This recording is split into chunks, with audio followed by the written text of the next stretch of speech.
The Alagarupama Sutta begins with this person named Arita, someone who was supposedly a follower of the Buddha, someone who had attempted to learn, at least it appears that way, the Dharma or Dhamma in Pali as taught by the Buddha, right? And so Arita says, well, the Buddha taught that engaging in obstructions like sensual pleasures do not obstruct the person engaging in them.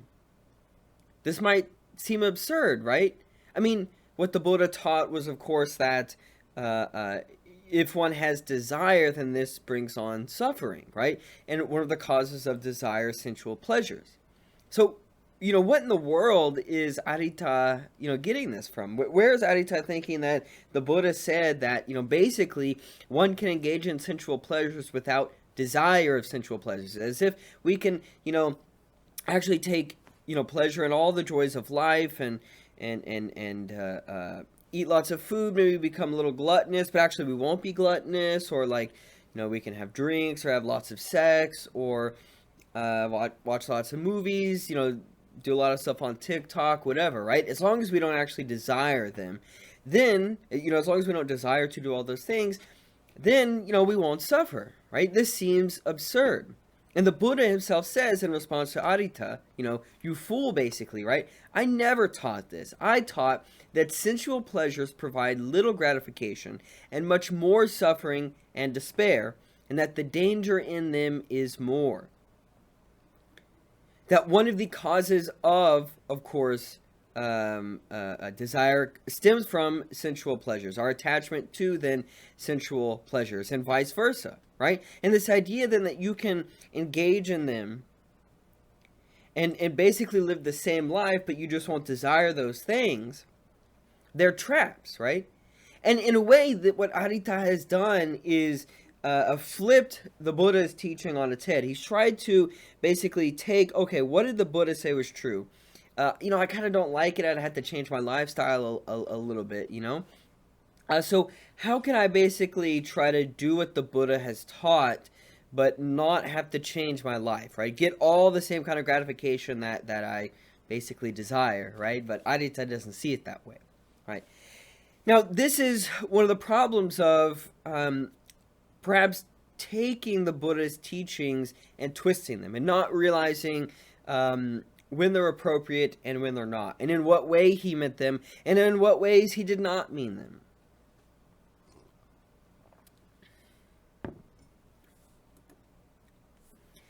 I think one way we can think about this is what's known as the paradox of liberation. So we can consider the Buddha's teachings through this paradox, I think. So the paradox begins like this. First premise is that liberation is inherently desirable. I mean, in almost, I don't know any sense of the word that liberation would not be desirable, right? So premise one seems to be true, at least, on its face. So intuitively true, perhaps. Now, the second premise is that selfish desires prevent us from attaining liberation, right? I mean, this is what the Buddha taught, that it is our desires which interrupt us from achieving liberation, because we become so attached to them we can never be free from suffering in the cycle of reincarnation, samsara. So, third premise, in order to attain liberation, one must then train oneself to live without selfish desires. Fourth premise, one does not engage in deliberate action unless one desires the foreseen result of the action. So this is where a lot of the power here of the paradox is going to come from. So the Buddha says, if we want to achieve moksha, right, and reach nirvana or nibbana in the Pali, right, achieve liberation, we of course have to teach ourselves over time to abandon desire and to quit being attached to things. Now, what the paradox of liberation says here in this fourth premise is that, well, you can't do that if you don't desire liberation. So we get to the conclusion, although it's reasonable to want liberation, it's impossible to get it because, of course, one cannot get it without desiring. So no matter what, to want liberation, you have to desire liberation, and desire is the thing that prevents you from achieving liberation. So it isn't reasonable to want liberation. This is similar to what Arita, I think, the way in which he's taking the Buddha's teachings. And in some way, it seems like, at least on the face of them, that this must be what, the Buddha was teaching. Or maybe this is a consequence that the Buddha did not foresee. So we have a question here. Is there a possible Buddhist response? Is there something the Buddha might be able to say to something like the paradox of liberation?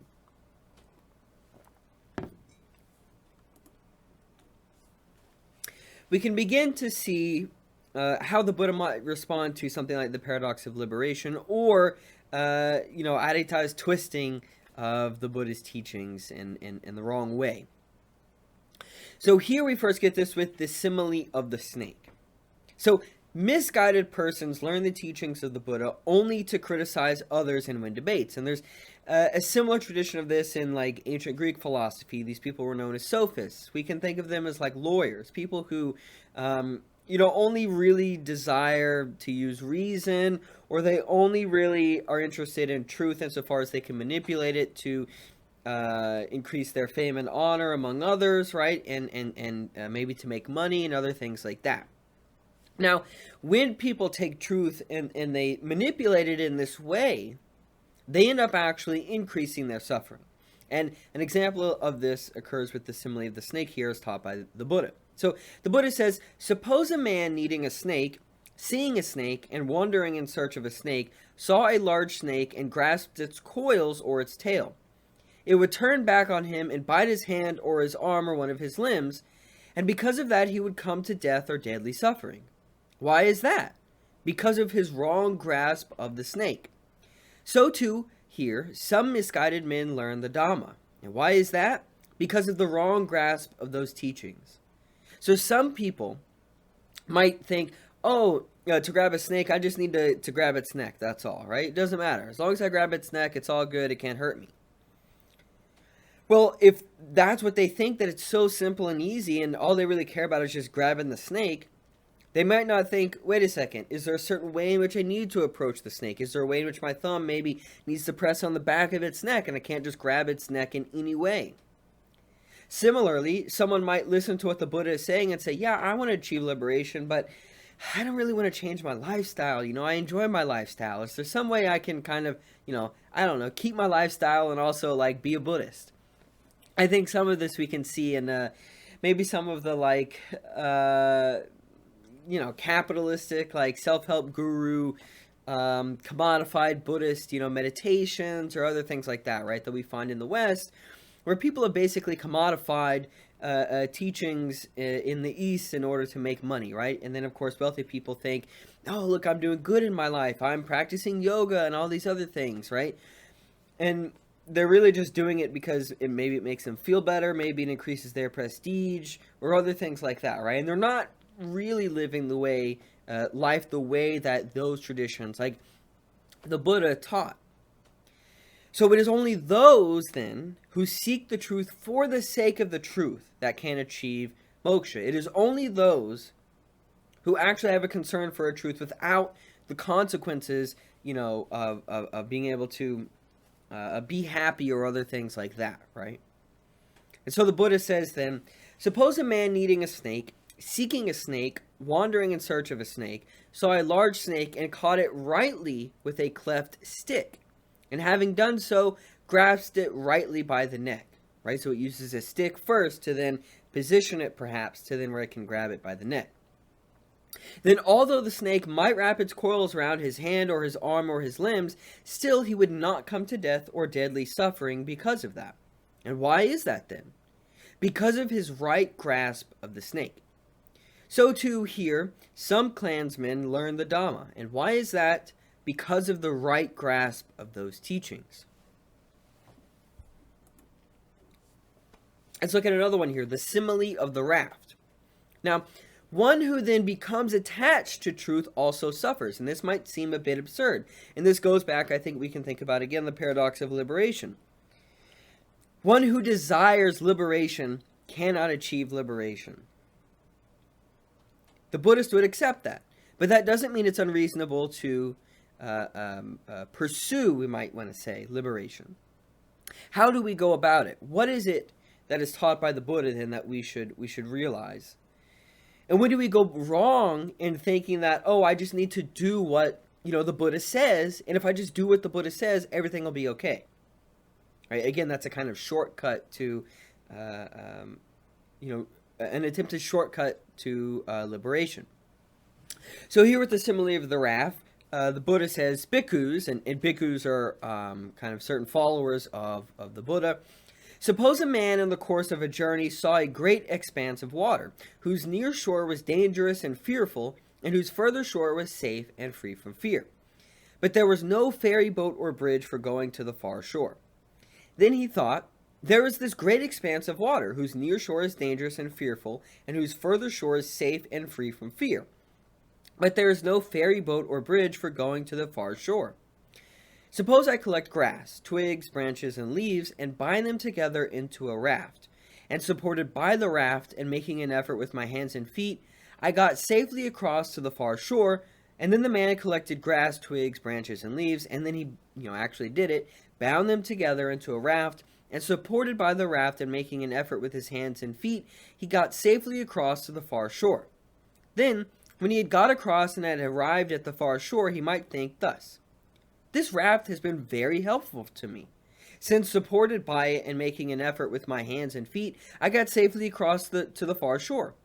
Suppose I were to hoist it on my head or load it on my shoulder and then go wherever I want, right? Because, of course, the raft was so helpful. Why not continue with the raft? Bring it along with you since it was so helpful. It should be helpful again in the future.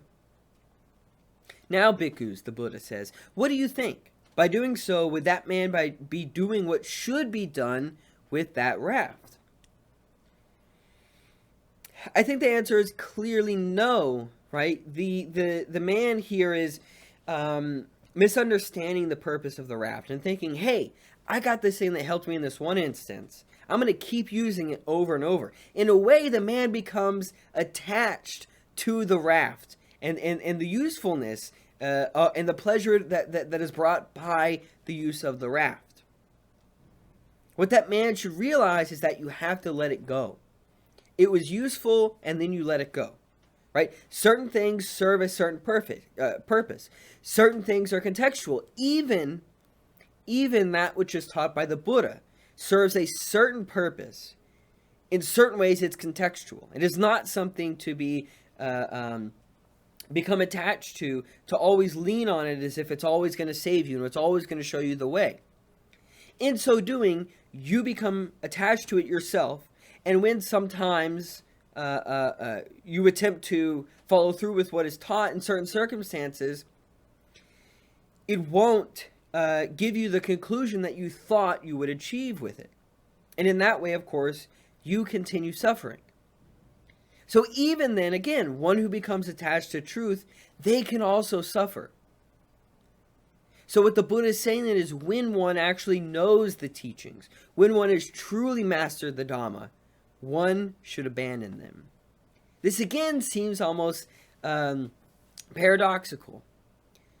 But the Buddha is saying if you truly understand what I'm teaching, you won't become attached to what I'm teaching.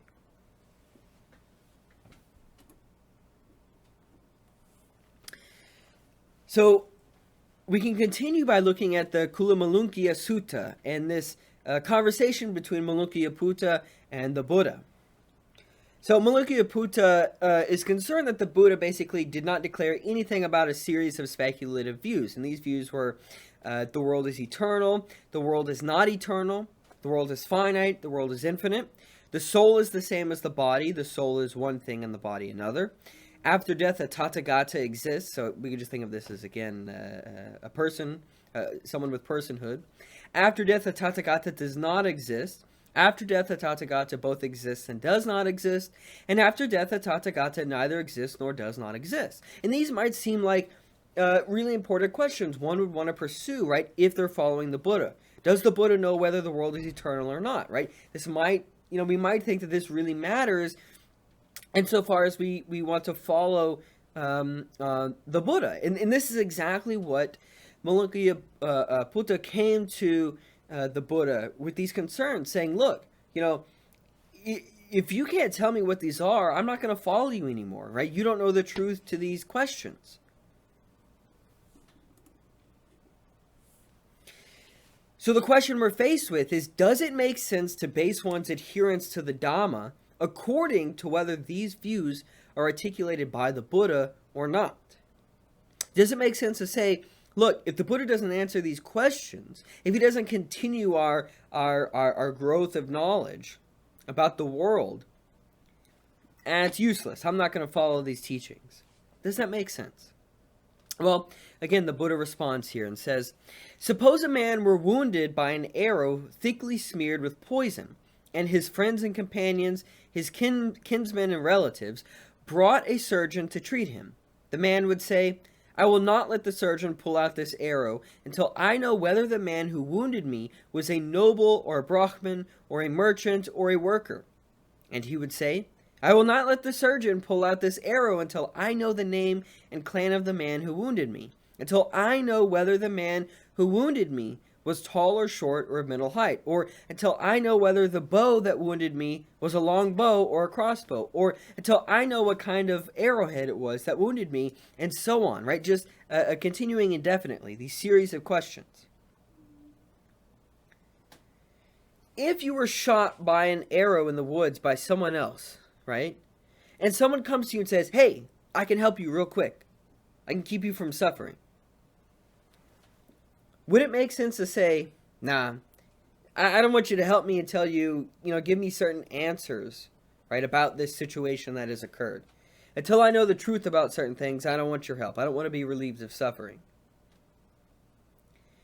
This is basically what the Buddha is, likening what Mulukya has come to him with, and saying, this is, completely irrelevant to the fact of suffering.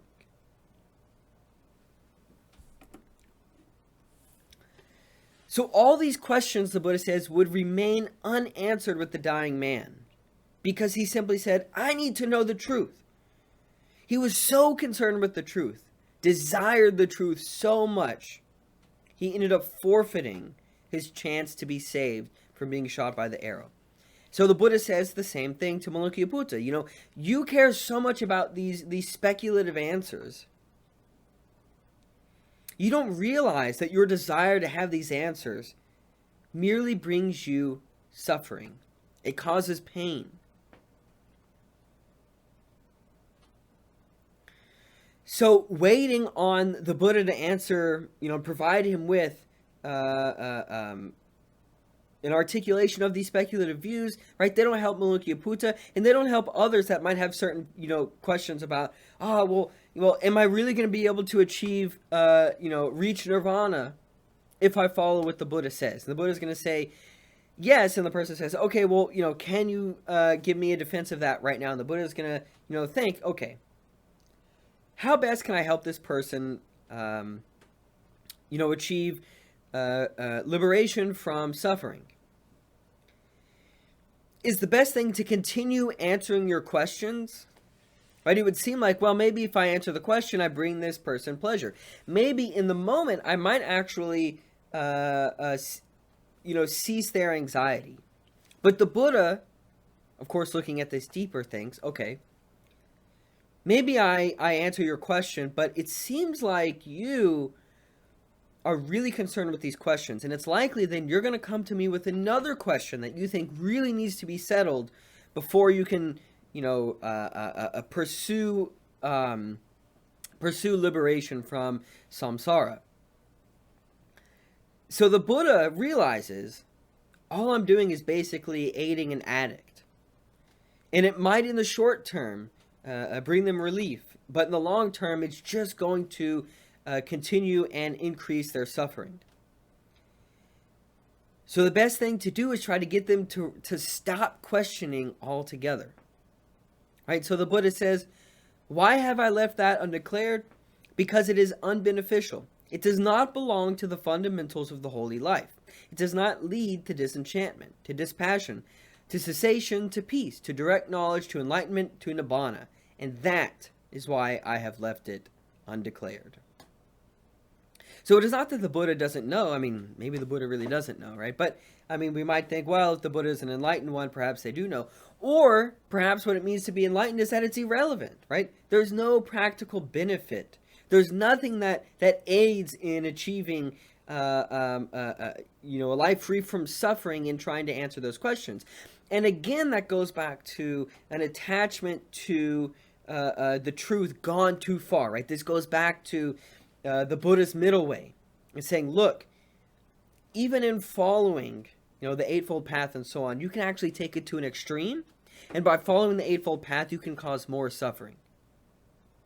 So that's again why truly understanding the Dhamma means one knows when they have to abandon the Dhamma. Something that seems paradoxical, but something key to achieving Nibbana.